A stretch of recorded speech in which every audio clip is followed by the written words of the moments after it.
Hey guys! Oh my goodness, I'm so excited to be here and doing a live event. I'm Lisa, in case you didn't know. And this is Scott. I feel like you guys have not seen any of Scott yet. Say hello, Scott. Hi everybody, I'm Scott. I'm behind the scenes a lot. I do a lot of our social channels and our marketing. Yes, and Scott's also an awesome piano player, so that makes it easier. So when I have to do stuff that has to do with music theory, Scott's always checking my work. I try. That's good. So Scott's going to be manning the chat, and I'm going to be talking and teaching. And I just say it's been such a wonderful experience, just creating a community here on YouTube with you guys. And I don't know if you know this, but when you comment on the videos, I read all of the comments. I try to respond to as many of them as possible. And I just absolutely love that I get to share my love of music and my passion for teaching with you. So today, I'm going to be kind of just giving you some tools for jump-starting your learning. And I'll talk a little bit more about what that means in just a moment. But I wanted to mention that at the end of all the teaching, we're going to open up the floor for a Q&A. So if you have piano-related questions, we'll definitely be able to get to those at the end. I'll do my best to answer. And if you have questions about anything that I'm teaching as I'm teaching it, feel free to type them in, and Scott will do his best to kind of collect them all, and we'll get to them. So I'm just going to dive right in. Now, I'm assuming that you have some piano knowledge if you're watching.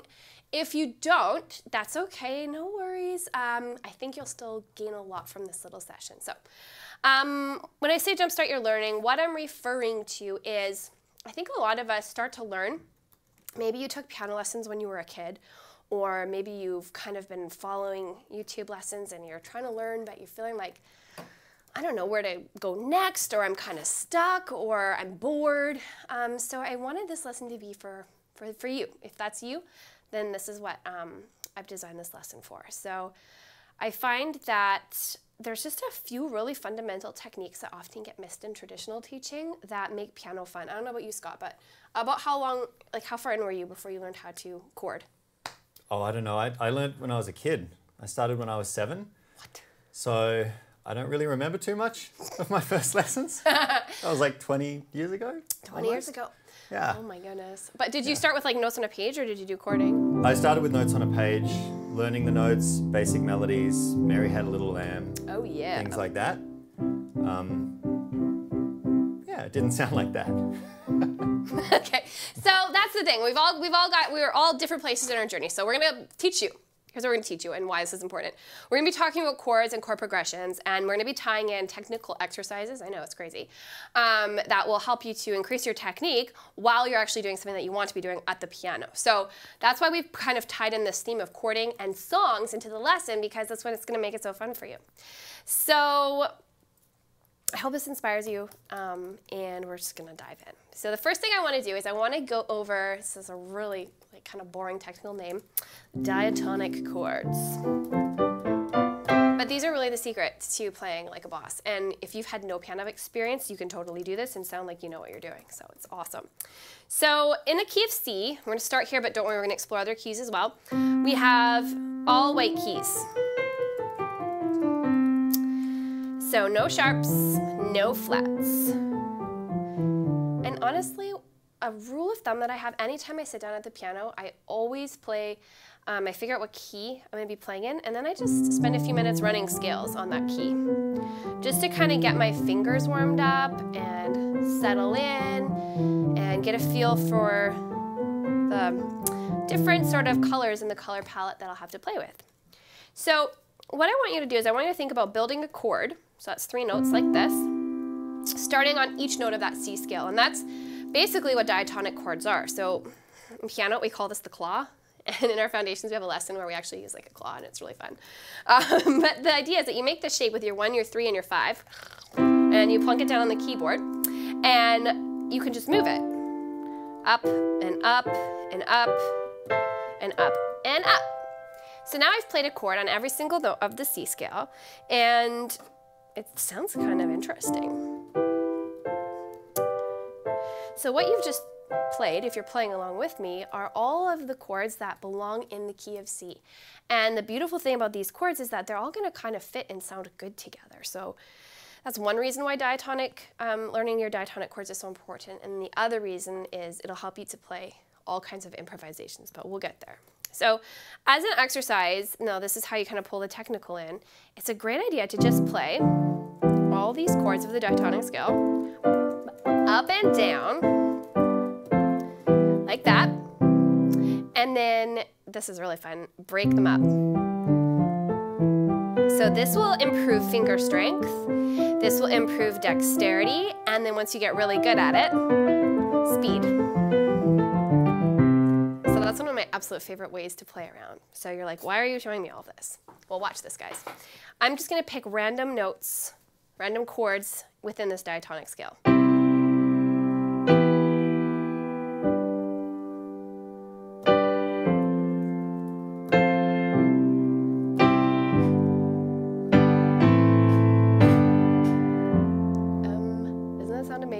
And fun, and honestly, if you've never touched a piano before, you've just learned enough to start writing songs.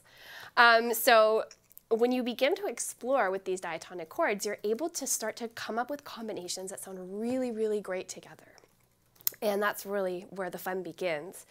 So for me, I like to just sort of take a moment to think about how each of the chords in this key of C makes me feel. Get in touch with my feelings. So the first chord we have is a major chord. Major chords are happy. The second chord we have is, it's darker. We've got that minor chord. We've got another minor chord. Then we've got the major, and a major, and a minor. And then we have this. It's kind of a crunchy sound. That's called a diminished chord. That's just how it ends up happening. Diminished chords have their time and place, and then we land back on that root. So my first goal for you would be, aside from getting comfortable moving up in that claw shape and building your speed and dexterity and everything like that with your broken chords, is to begin to explore just moving around.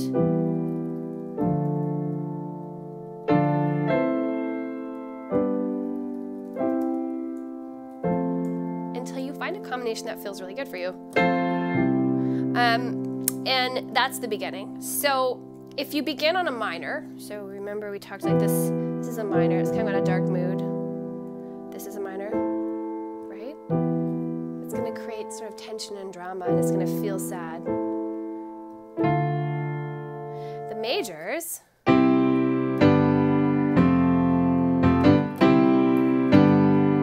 they sound happy.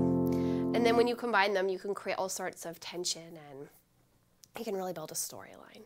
So that's step one. We're going to talk now about how you can do that in other keys, but I just wanted to check in. How's it going in the chat, Scott? It's going really good. Yeah? People are really nice. Are you guys nice? They're so nice. I love it. This is why I love you guys so much. You're all so nice.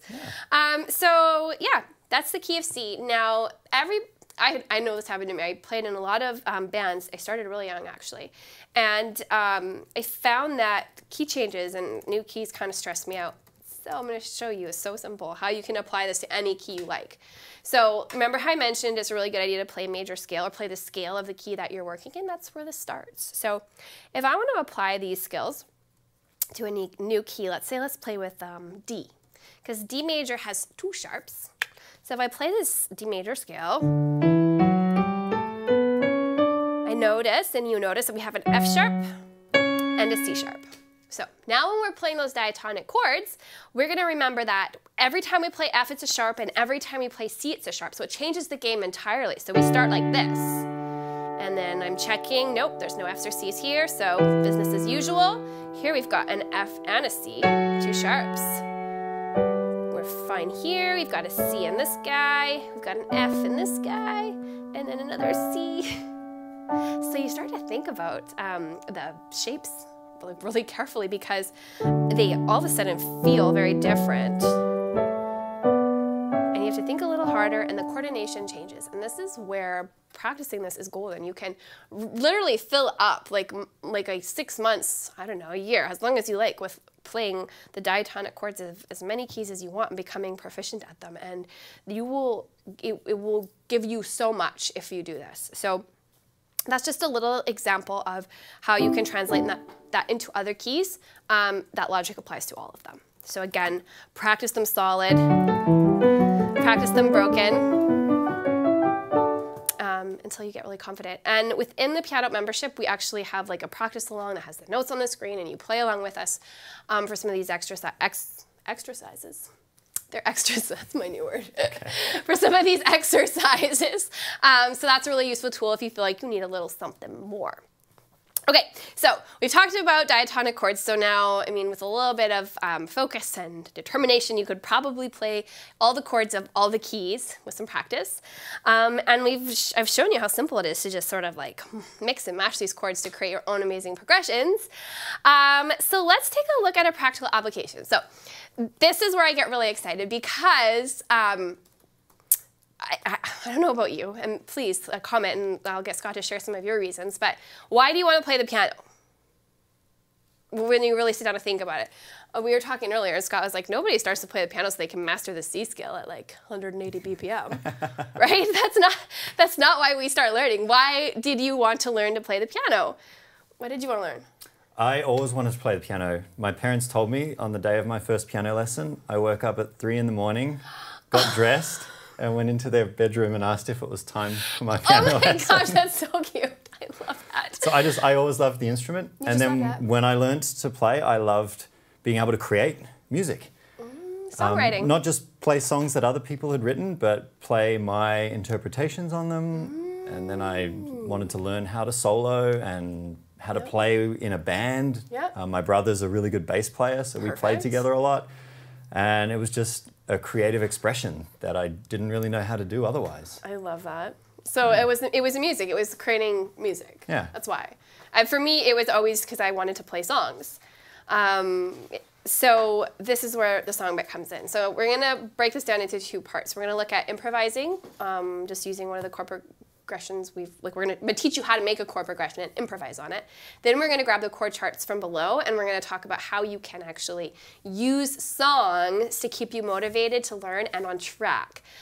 Because I was always growing up with the the assumption was that you didn't really learn from, like you learned your technique so you could play songs. Yeah. But what I'm learning is that learning songs gives me the desire to learn the technique. So it's like I'm not trying all these things before I get to do what I want. I'm doing what I want right now, and then I'm just simply getting better at it as I add the technique in. Yeah, and we got some really good answers actually. Tell me. Yeah, so Brenda says that she's learning for her kids. Oh my gosh, it's the best answer ever.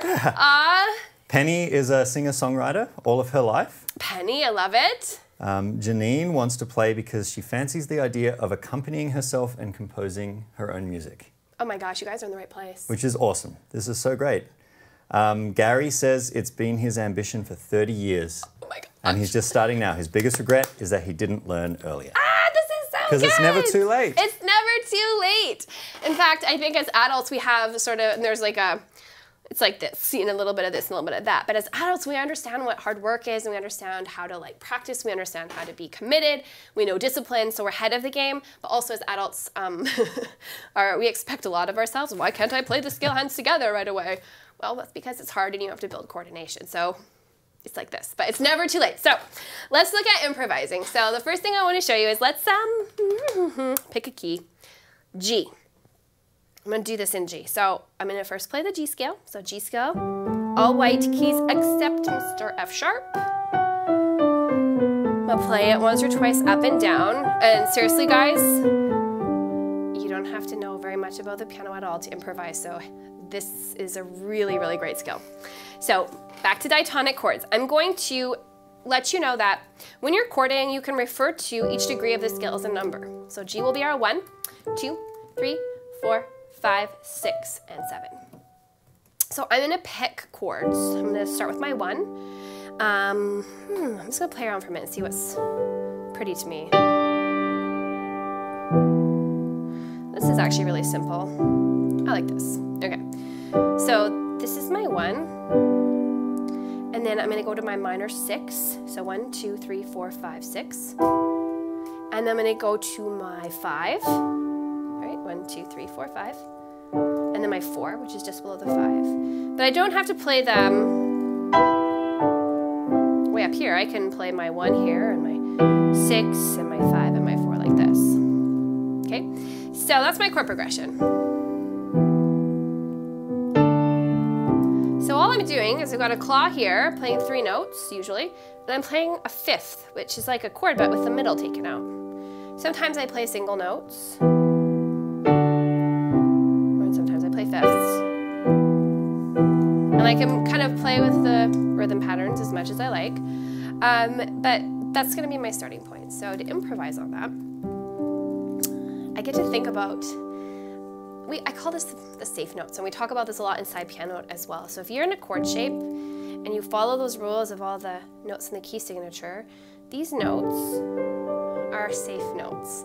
Because I know a lot of times when we're playing, we're afraid of sounding bad, because nobody wants to listen to something that sounds bad. It offends our ears. But first of all, if you play a bad note, your ears will remember, and you're very unlikely to repeat the mistake. And secondly, unless you explore, you'll never know. So when I'm in a G chord, or the 1 chord, any of these 5 notes are going to sound good. So if I want to improvise, I'm going to try rocking back and forth on this shape here. And I'm just going to pick notes. Isn't that pretty? So all I'm doing is randomly selecting notes from those first 5 tones of the G scale, or this G chord shape. So then my next chord, the minor 6, and repeat this process.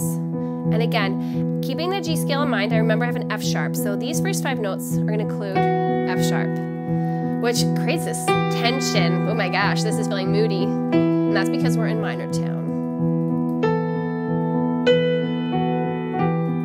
And again, I'm not thinking about what I'm doing. I'm just playing any of these notes that I sort of feel like I am having a hard time talking and playing. It's really hard. Okay, then I'm going to move to my next chord shape. And again, playing with those 5 notes. And now I'm in my next chord shape. And I'll go back to my 1. So this is the easiest way to begin your improvisation. I'm going to just run through this progression one more time.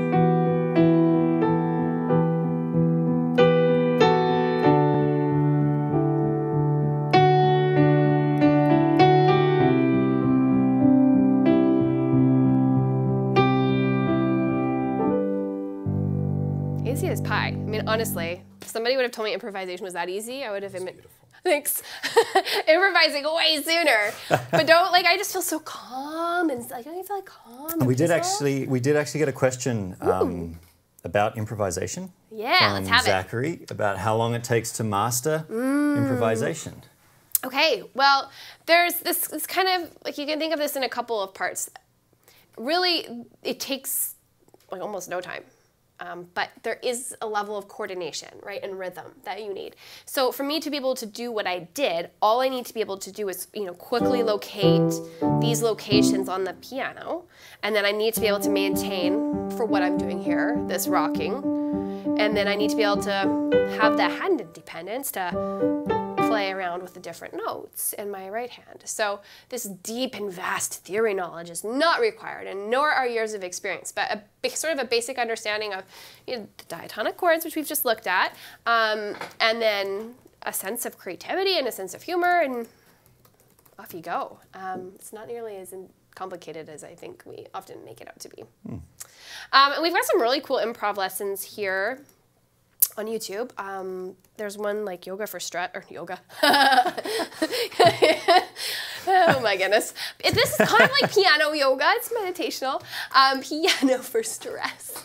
And that kind of is a really easy improv template that we use just the black keys for. And so that's even a step easier than what I've done here today. So you can check that out if you want to. And then of course within Pianote we have so much on improvisation. We have course, and we've got it in our Foundations Learning Path, and we have weekly live lessons where we dive into a lot of improv. So we're all about the improv.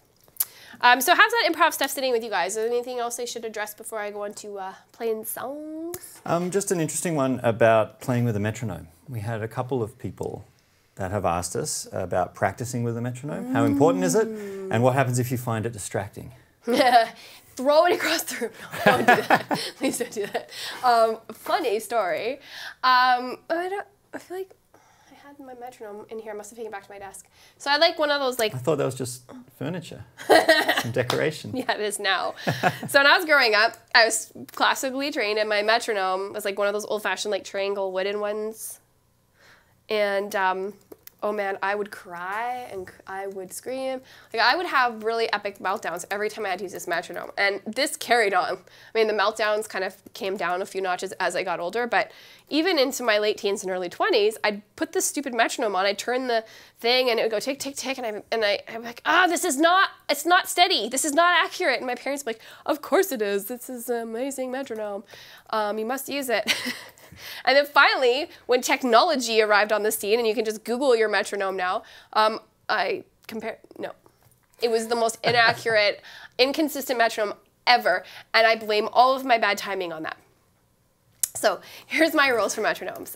First of all, they are very important. You know, if you ever want to play in a band or record music, you kind of need to be able to keep time.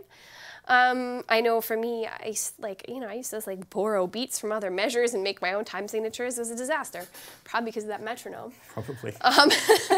So here's what I do with metronomes is first learn the exercise. So if you're wanting to play a C scale with a metronome, do not turn the metronome on until you can play your C scale without mistakes or frustration. Once you can do that, then you can segment like step 2. Find your rhythm, and that's when you would add in the metronome. So for me, I need to have my metronome on just the right volume. Can't be too loud, can't be too quiet, and I'm okay. So find that perfect balance for you, and then I just short doses. When I start to get angry, I turn it off, and I come back to it later, work on something else. Google drum tracks is another great idea. Oh, that's a good idea. Yeah, because you can find all kinds of drum tracks at different BPMs. Beats per minute. Yeah, BPMs. You got it. I can say an S yeah. there. And those are way more fun to play with than a metronome. And in Pianote, a lot of our songs, like at the end of all of our song tutorials and at the end of all of our like final level songs, we have backing tracks. So it's like a song, but with the piano part pulled out. So you got the drums and the strings and whatever else, the bass, and then you get to play along with that. And that's way more fun than a metronome, and it serves the same purpose. So that's my metronome spiel. I have a very complicated relationship with my metronome. So back on topic. So we've talked about so much already, and I hope that this is like making you guys feel excited and sparking some, you know, desire to like get back in and feel like you know what you're doing and what you should look at.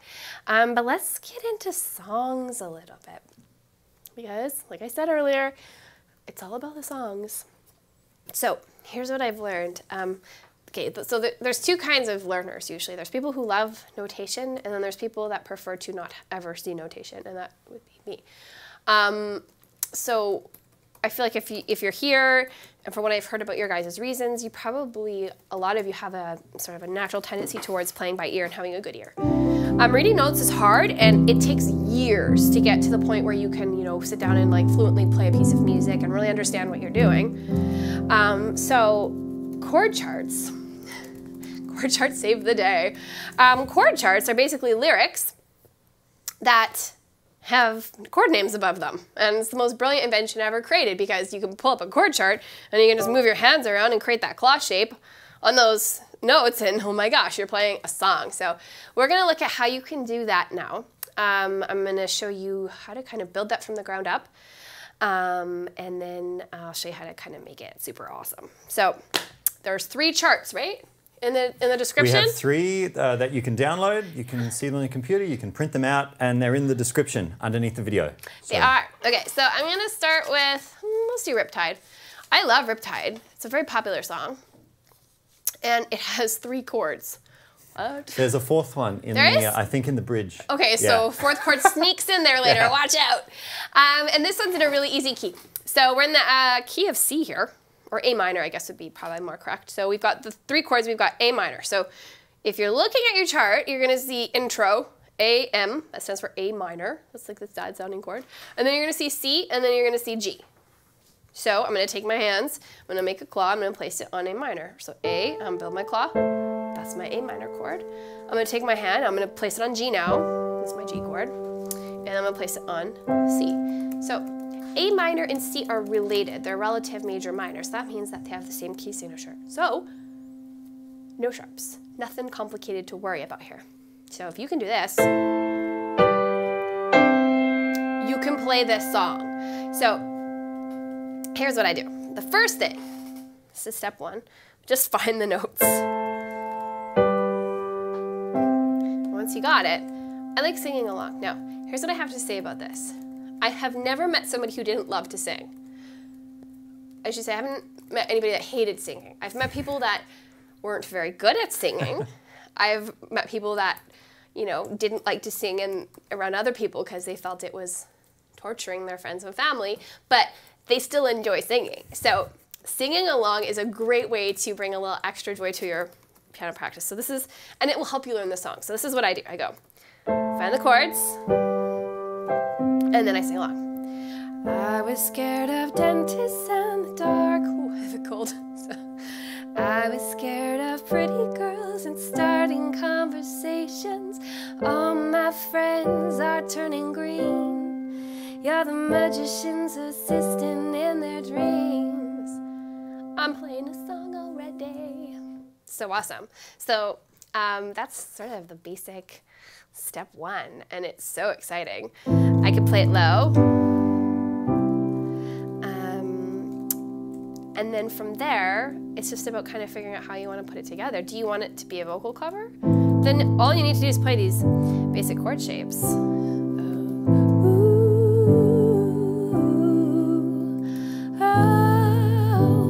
they come unstuck. And then you kind of find your rhythm.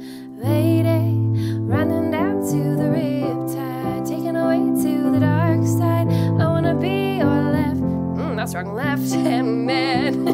I love you when you're singing that song, and I got a lump in my throat cause you're gonna sing the words wrong or play the wrong chord. That's how you know we're live. Yeah, that's totally how you know we're live. Humans make mistakes. I make so many mistakes all the time. Wait, you're human? Oh. Last I checked. Oh. Somebody today said I wasn't real. I got a message like, you're not real, and I was like, pretty sure I am. Okay. I know. So I am real, and I'm here, and I make mistakes. So if you can do that, you can play songs. So let that sink in for a second. And I'm going to kind of move back and forth between these charts. But before we go to the next one, I wanted to show you how easy it is to locate melody. And I mean, this is going to be sort of a sliding scale depending on your natural ear. But if I sing, I was scared of, and I try to match that first note, is, and then I think to myself, which way are the notes moving? I was scared of up. So what happens if I move my notes up here? I was scared of, right? And then I can dentist in the dark, right? I'm gonna make mistakes. I'm gonna play wrong notes.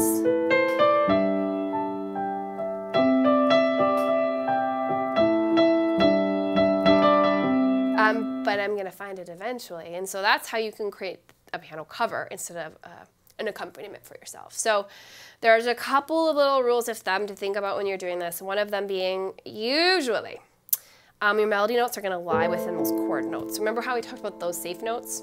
So if I'm playing an A minor chord, probably my melody is going to be one of these notes. And then I move here.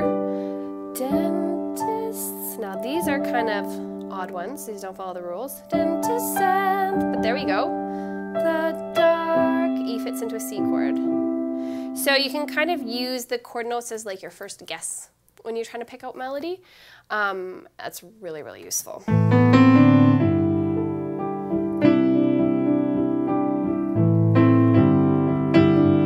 then you build into harmonizing and it gets really exciting. We're gonna talk about more of those fancy tricks in a few minutes, but let's go to like a trickier one. Let's do Don't Stop Believin'. Because who doesn't love Don't Stop Believin'? I'm not going to play like the crazy like, that's why. I'm not going to do that right now. We're going to just look at how to flesh out what's happening here. So new key. So you'll notice your first chord is E. The key of E has 4 sharps, and I know that because I've been playing piano for a bazillion years. You know you can learn this too by studying theory a little bit. We've got a whole level on the circle of fifths in piano, which talks about sharps and all that fun stuff. but I'll just tell you right now, this is the E major scale. So we got F sharp, G sharp, C sharp, and D sharp. So when I'm building my claw on E, I have to keep in mind which notes are going to be sharped. But it works. And so this is a really good example of how songs are going to help us with our technique, because if you're just dying to learn Don't Stop Believin', don't you think you're going to feel motivated to learn the E major scale and the chords that fit into like the diatonic chords of E major? Yeah, you are. So now you've created like a practice routine for yourself by just picking a song. So I've picked a song, Don't Stop Believin'. Now I know I got to practice my E major scale. I have to practice my diatonic chords of E major, and I have to practice quickly moving between the chords that are in the song. So it's technique, like boom, right there. And then I can practice the song, and it's as simple as creating the shapes. Just a small town girl, living in a lonely world.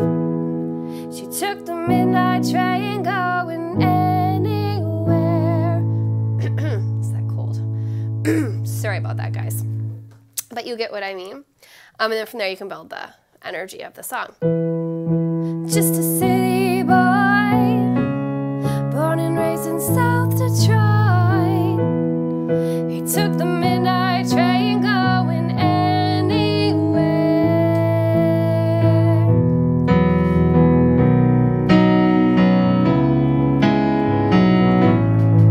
Right, and then it gets really fun. All of that was developed because I decided one day to pull up a chord chart and figure out how to do this. Right?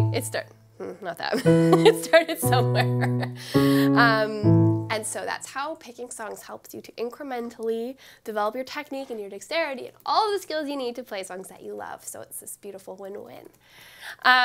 So sort of my final big amazing bundle of information I have for you revolves around how you can take these simple progressions and start to build them into something fancier. And that's, I think, for me, the most exciting part. And a lot of questions that we're getting. How do we take these simple chords, make them sound full, make them sound rich, and what do we do with our right hand to just fill in the spaces in between the chords? Okay, totally. That's what's coming up now. So that's like my last thing, and then we'll do the Q&A at the end, and I'm going to show you exactly how to make these things more fancy. It's easier than you think. But before we get into that, we've called this Jumpstart Your Learning, right? Because we're jump-starting you. You're probably feeling like, yeah, I got this. I'm going to play a bazillion songs. We have a really great sale, which we call the Jumpstart Your Learning sale, right? That's what it's called. Yes. Yes. So right now we've got 40% off our yearly memberships. So if you want more of this is just a taste of what we have inside the Pianote members area. So you have access to that anytime you want. Unlimited support from myself and our other teachers. So if you ever get stuck or you want to learn a specific song or there's a certain skill set that you want to develop and you're not sure how, you can be in direct contact with us. We have kind of a step-by-step from the ground up learning path. So if you do want to learn notation, it's there. If you do want to dive into theory, it's there. There's all our song tutorials, which are all presented using chord charts and lead sheets so that you can have access to how to play your favorite songs this way. So it's a really, really good time to jump in, because why not? It's like, what does it work out to, like $10 a month? Less than $10. Less than $10 a month. So that's so cheap for basically piano lessons, which, I mean, if you're doing private lessons, it gets really expensive. So I just wanted to share that with you because I would love to see you in the members area. As I've said before, and I will say again, I've loved getting to know all of you with your awesome comments and your support on the YouTube channel. And I'd love to see you in the members area so I can help you achieve your goals. So let's talk. I just have one question. Oh, talk to me. Gary wants to know if he can progress on the piano with small hands. Yeah, you can. And I said that you had small hands and you would show him. They're so small. And I have like stubby little fingers. I had a piano teacher that used to call me sausage fingers. Oh, that's mean. I know. She's like, you have sausage fingers. And I was like, oh. So that's really sad. So don't be discouraged. The beautiful thing about the piano is that there's always a way to rethink things. So if this triad shape feels not so good for you because you're struggling, you can just play the outside shell.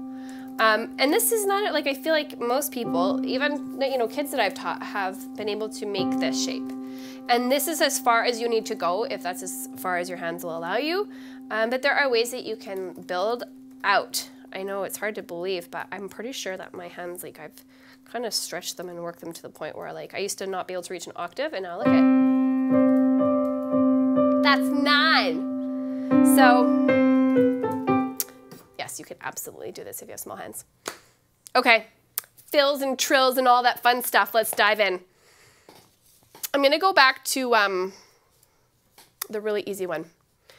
What's it called? Riptide? Yes. Riptide. Here we go. Just bring up my chart. Okay. Where do I begin? Okay. That's where I begin.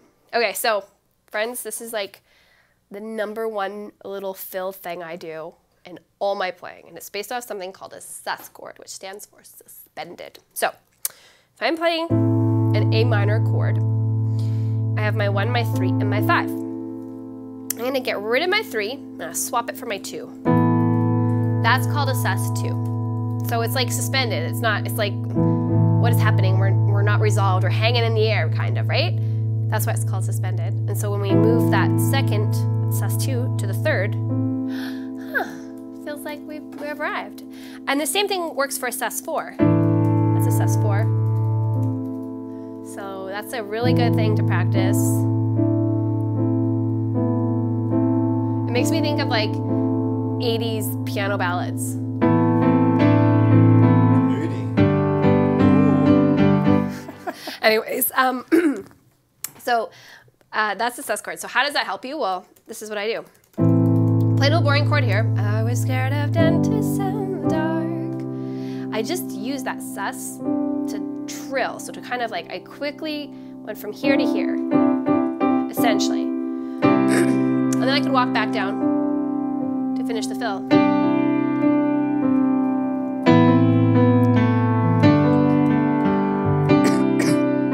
Pardon me. Oh dear. You're gonna make it? I'm gonna make it. It's allergy season here and cold season because it's summer. Well, I wouldn't have a cold. I'm gonna be fine. Okay, so there's that sus trill, or that sus walk down. Do you need some water? Nope. I'm gonna be fine. My face is probably going all red though. I love having a coughing attack when you're live on the internet, when you're live on YouTube. Okay, so all the things that I just did there were just a version of that sus2. I'm playing those notes in a broken order.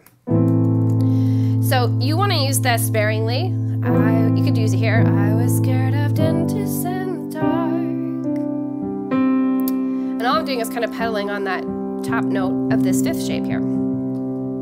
I was scared of pretty girls and starting conversations. Oh, all my friends are turning green. Well, you're the magicians assisting in their dreams. There you go. That's fill #1 and like #2 and #3, #4. That's the main thing that I do. The other thing that you can do, let's go into a different song. Let's go to Bubbly. I think we'll have some fun things to learn there.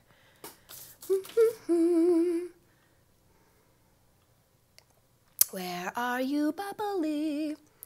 Bubbly starts with A B. B. Yeah. B is for Bubbly. Okay, so let's look at what we could do with those here. Oh, this song has something great to teach us. This is why I get so excited about songs. Every song has something to teach us. If you look at Bubbly, we've got an A, and then we have an E with a slash and a G sharp.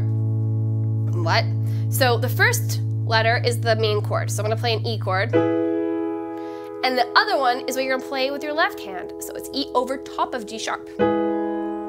It sounds so pretty. I've been awake for a while now. You've got me feeling like a child now. So now watch what happens when I add that little sus trill. 'Cause every time I see your bubbly face, I added it there again. And they're gonna get the tinglies in a silly place. It starts in my... What was that? I just sort of took the first 3 notes and then the 5th. And I can add in. Remember we talked about safe notes? This applies when you're playing chords because you've got all those 5 notes that fit in the chord, those first 5 tones that you were going to be able to play. It's going to sound great. So that makes riffs and fills really, really easy. Then the other thing, and this is kind of a grander topic, and this is another element of technique that arrives when we are learning songs, and this is inversions. So my classical training, I can't tell you, it was like hours of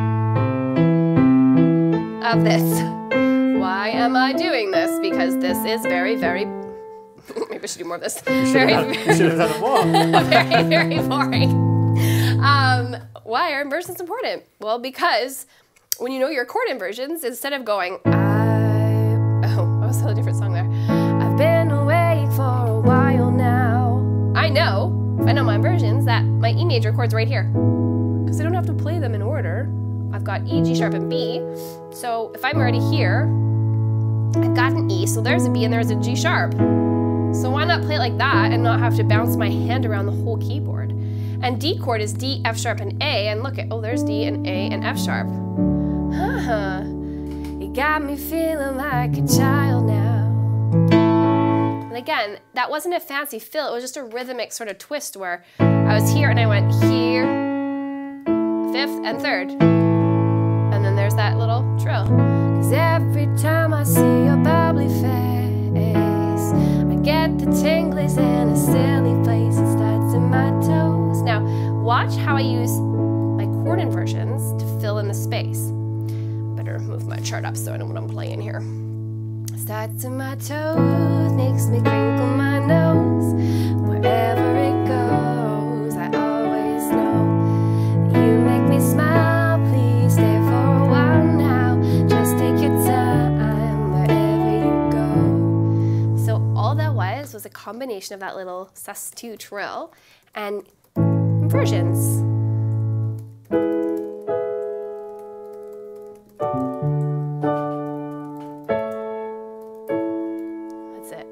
So it sounds so complicated and full and amazing, but in theory it's really simple. So again, if I'm like, my goal in life is to learn how to play and perform bubbly, well, what do I need to learn? My A major scale, because it's an A.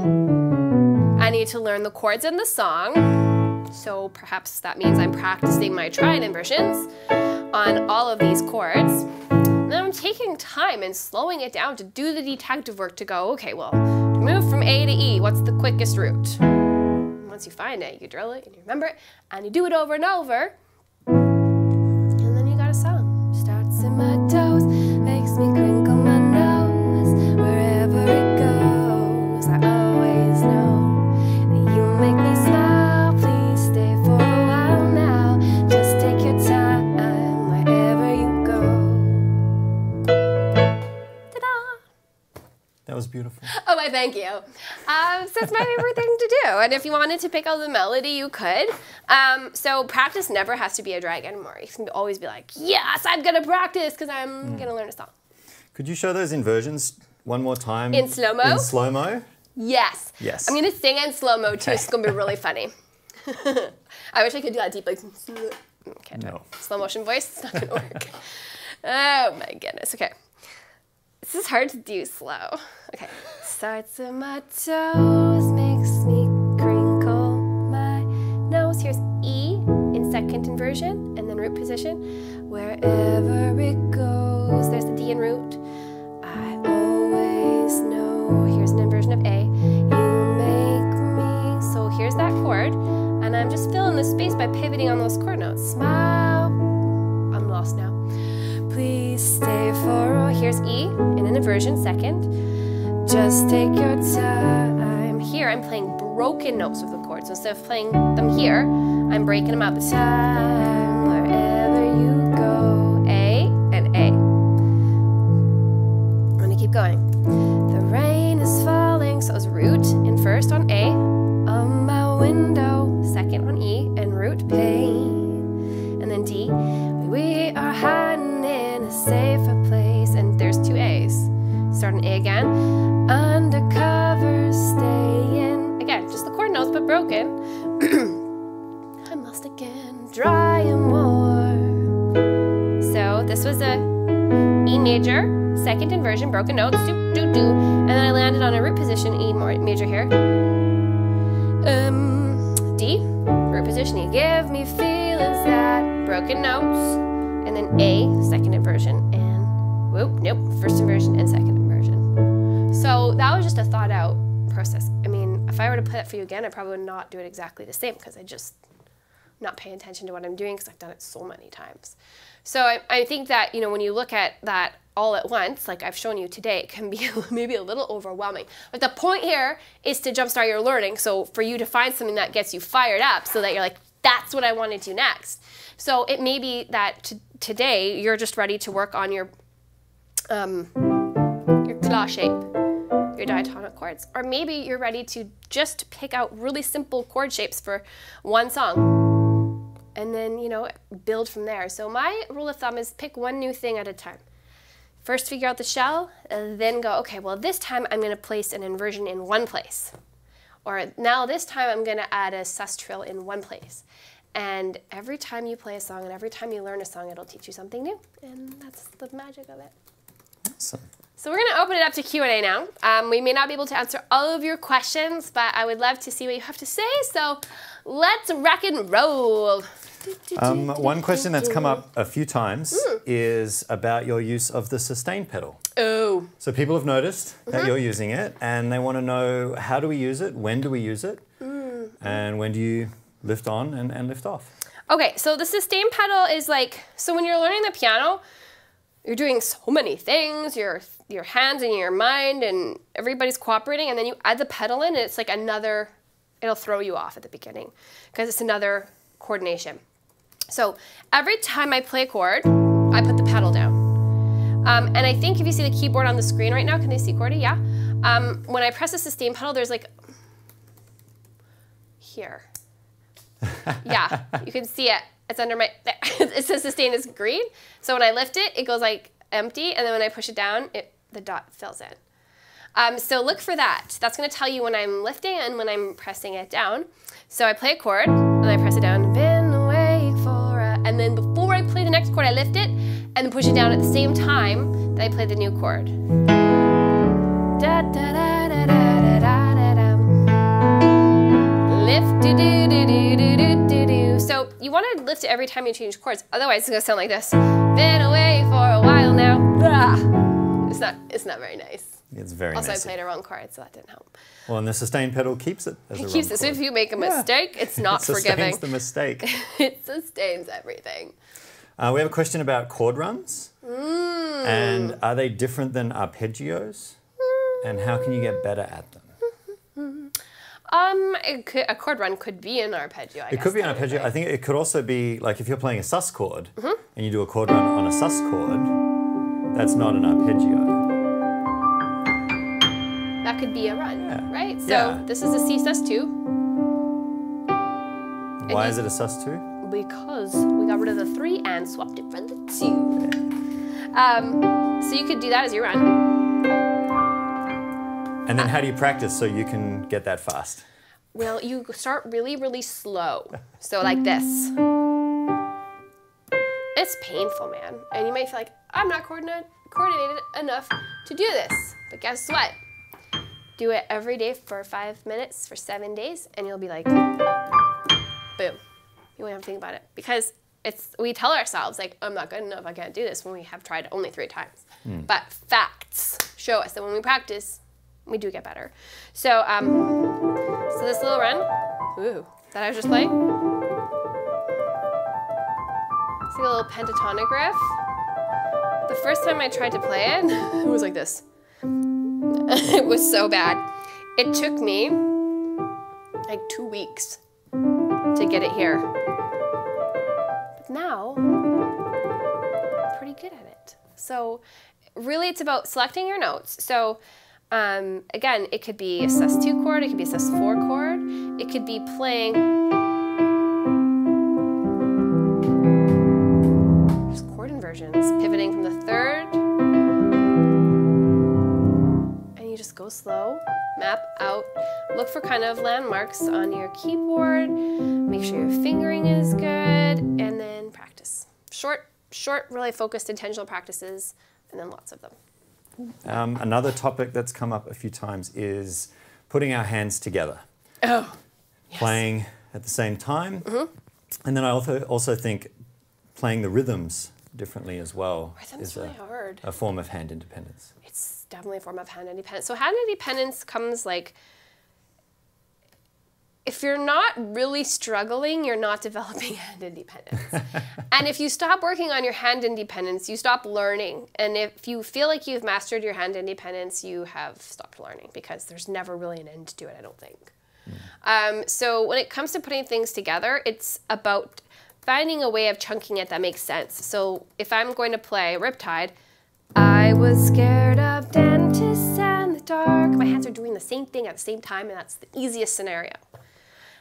Once that's easy, pick a rhythm and keep the shape kind of the same. And then you kind of build complexity from there. That's a question that takes a long answer. You want to be looking for hand independence exercises, and something like the Pianote membership would help you a lot with that, because we have a very strong focus on slowly and gradually building up those hands together skills so that it doesn't feel overwhelming. And then I think in a similar vein, we had a question about making your fingers stronger.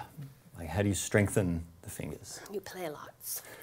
The longer you play, the stronger your fingers will get. But here's the thing, these are small little muscles, so you don't want to overdo it.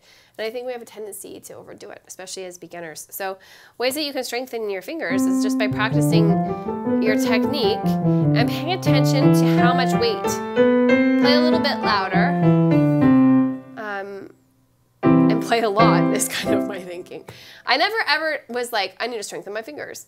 That just kind of came naturally because I was practicing, and I started with, a 10-minute practice, and then the 10 minutes was 15, and then 20, and the next thing you know, 7 years later, it's 3 hours. I do not practice 3 hours a day anymore.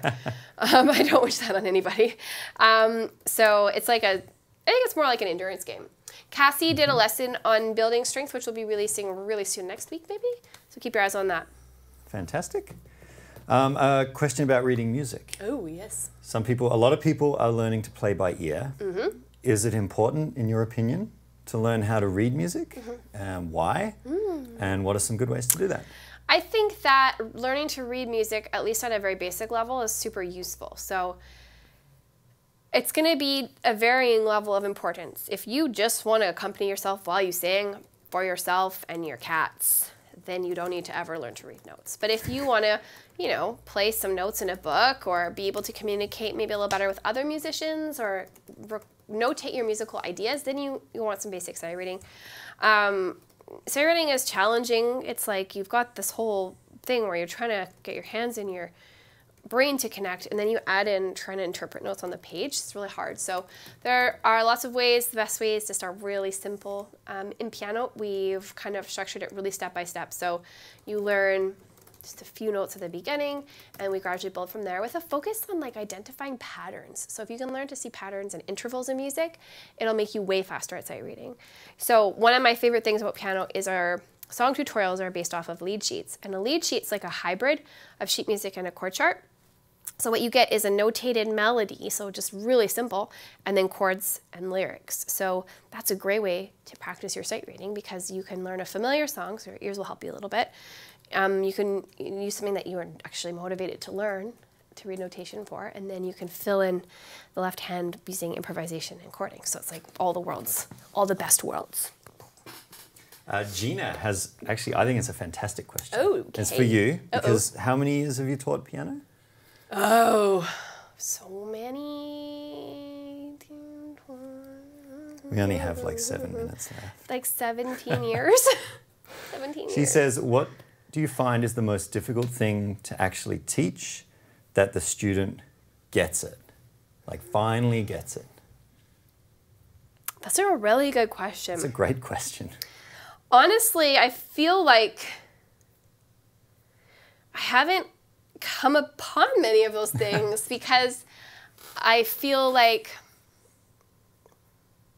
when you present it properly, the student usually picks it up pretty quickly. I think the biggest area I see students struggle, especially at the beginning, is the hand coordination and independence. And when a student is able to go, oh, I can play that C scale hands together, that's a really amazing moment for me. And when they start to realize that how inversions work, when a student can go, I gotta move from A minor to C, and I don't have to think about it, I just did it, that's really cool too.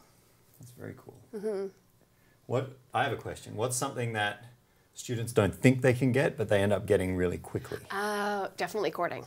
Yeah. So that's like a first lesson thing. If you come see me for a private lesson, I teach you how to, I'm like, what song do you like? And then the student will be like, I like Firework by Katy Perry. And I'll be like, oh, here's how you can play it on the piano. And then they're like, what? I can do this? So I find that extremely exciting. So to be able to teach somebody to go, you just move your hands around like this and you can play your favorite song. Now they understand that it's not this like lifelong pursuit and agonizing practicing to be able to play what they love. Cool. I have a quick question about time signatures. Okay, let's have it. What is the difference between a 4/4 beat and a 6/8? Oh my gosh. Okay, so here's the thing. I'm a little bit passionate about this. So when I was taking my classical lessons and I did some teacher training for a kids course, and everybody was like, oh, this is complex time, 6/8, so hard. But it's not. 4/4 time means you have 4 quarter notes. Quarter note equals 1. So it's like 1, 2, 3, 4, 1, 2, 3, 4. Oh, that's not right. 1, 2, 3, 4. 1, 2, 3, 4. Okay? 6/8 means you have 6/8 notes. Eighth notes are smaller than quarter notes, so you can fit more of them in that space. So 6/8 has this like 1, 2, 3, 4, 5, 6, 1, 2, 3, 4, 5, 6, 1, 2, 3. I heard there was a secret chord that David played and it pleased the Lord, but you don't really care for music. 1, 2, 3, 4, 5, 6. 6/8 notes. Fantastic. That's my explanation. Yeah. Oh my goodness, can you believe an hour's almost passed? It's Holy almost over. moly. We still have a couple of questions left. Okay, let's do it. Some simple chording that you could do in the left hand for an accompaniment. So not just a single note, but what's something that is simple to do? So my go-to is always, I'm just picking a song in my poor brain right now. This fifths. I was scared of dentists and the dark, or octaves. I was scared of pretty girls and starting conversations, or broken chords. Oh my friends are turning green. I'm gonna play it up here. You're the magician's assistant in their dreams.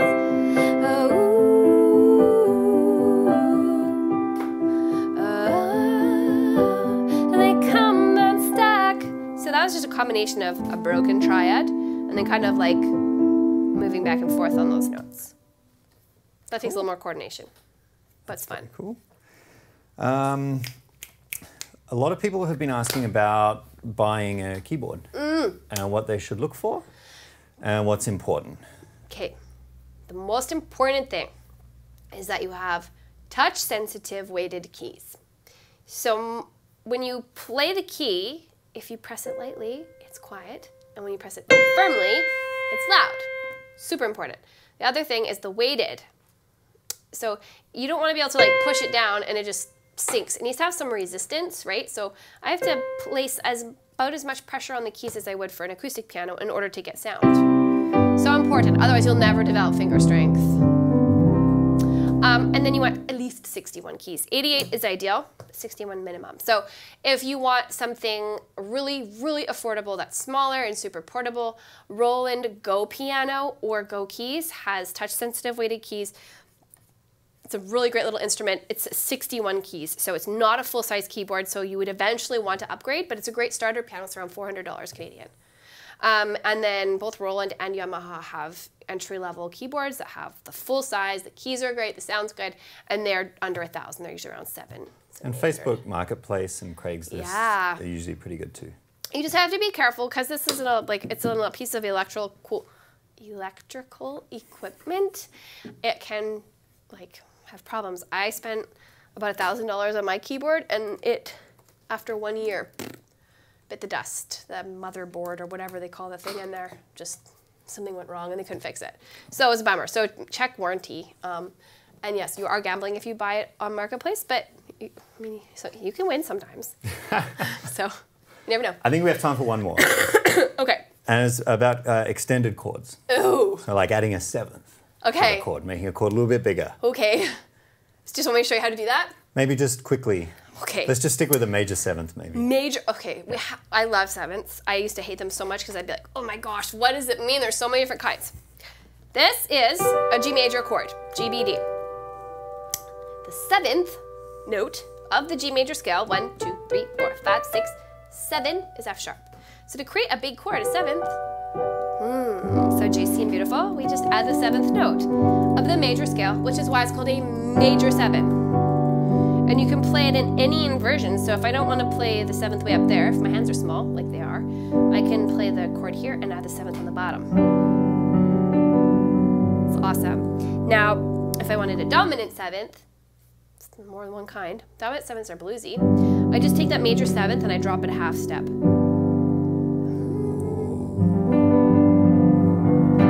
So cool. Cool. That's my little spiel on sevenths. I love them.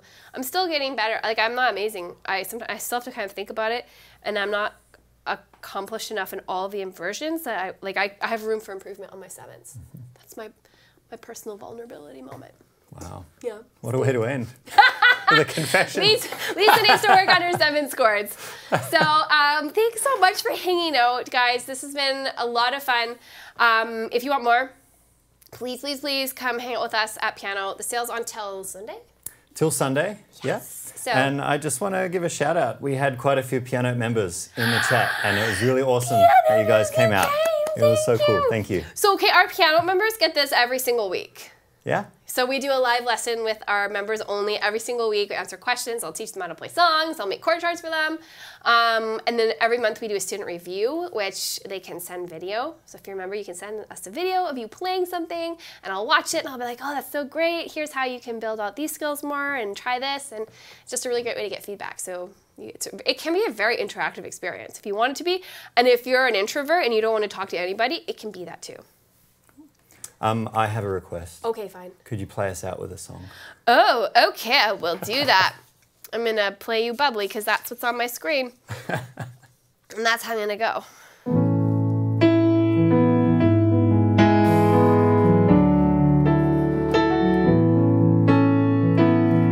Been away for a while now. You got me feeling like a child now. 'Cause every time I see your bubbly face, I get the tinglies in a silly place. It starts in my toes, makes me crinkle my nose. Wherever it goes, I always know that you make me smile.